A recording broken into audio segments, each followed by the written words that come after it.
My name is Noel Maurizi. I am a third-year graduate student at Slippery Rock in the Counseling and Development Program, and I'm a full-time intern here.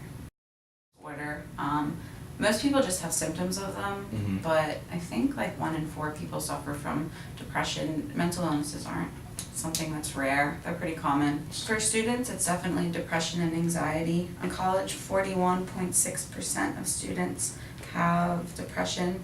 39% have anxiety, and about 36% of students have symptoms of those from relationships, whether they're interpersonal with family, something like that. But self-injury and sexual assault are really on the rise, and we've seen a lot of that. There's about 4 different types of diagnosable depression: seasonal depression, bipolar disorder, anxiety. You can have general anxiety disorder. You can have a phobia, like a fear of something, OCD, things like that. And then they all range in severity. It would depend on how much it interferes with your daily living.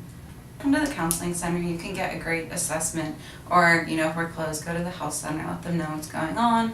They'll put you in the right direction, whether it's a doctor, a psychiatric hospital, police if it's a matter of safety. But if you feel comfortable, talk to family and friends. There are 2 leading causes of school shootings according to this article. Bullying, 87% of the shooters in at least the 21st century of college and high school shootings, 87% were bullied, and actually 12% of them were taking psychiatric drugs for mental illness, but weren't taking them at the time of the outburst. So sometimes withdrawing from strong, like antipsychotic meds, can make you very hostile, angry, impulsive. 41% of these students were considered to be mainstream students. The majority of them didn't have a change in academic performance, interest in school, or disciplinary problems. But 63% of students that committed a violent act showed interest in violent video games, movies. 1/3 of the attackers, only 1/3 of them ever received a mental health evaluation, so it was hard to tell if there was something going on. We do know that they were bullied, and they had a history. 78% of them had a history of suicide attempts. If someone's high risk, talking to them, seeing what you could do to help them. Obviously promoting anti-bullying is huge.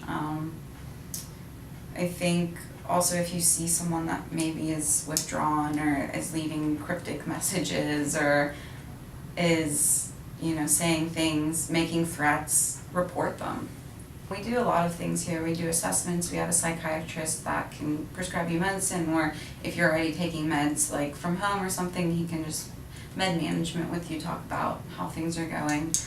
There's 2 licensed psychologists, 2 licensed counselors here, and then there's 6 interns, and we go from graduate level to doctoral level.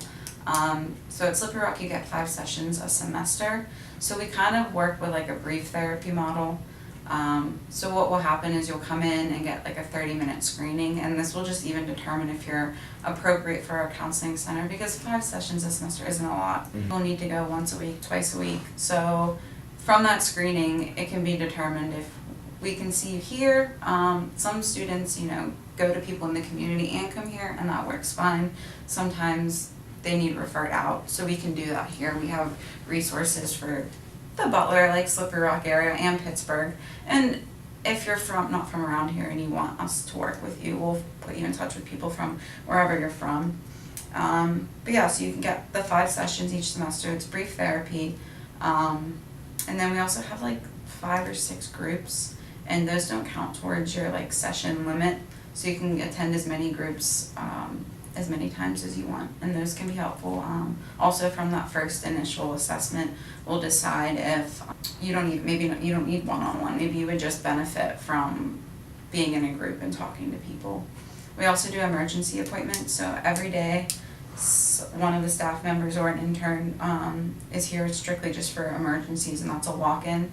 You would come in, fill out the appointment request form, and probably will indicate if you're in crisis. Hopefully you'll let us know. And we can hospitalize students here. We can get them better like crisis suicide assessments and things like that. Come up with a safety plan, what we're going to do. There's care reports on I think it's my SRU, that if you are worrying about a friend and you want to submit a care report about this student, that'll go to the student support services. They kind of help with everything non-mental health. So you're unhappy with your living situation, or if you're having financial difficulties, you want to withdraw, you need a medical withdrawal, things like that. Student support services can help with sort of like the non-mental health things.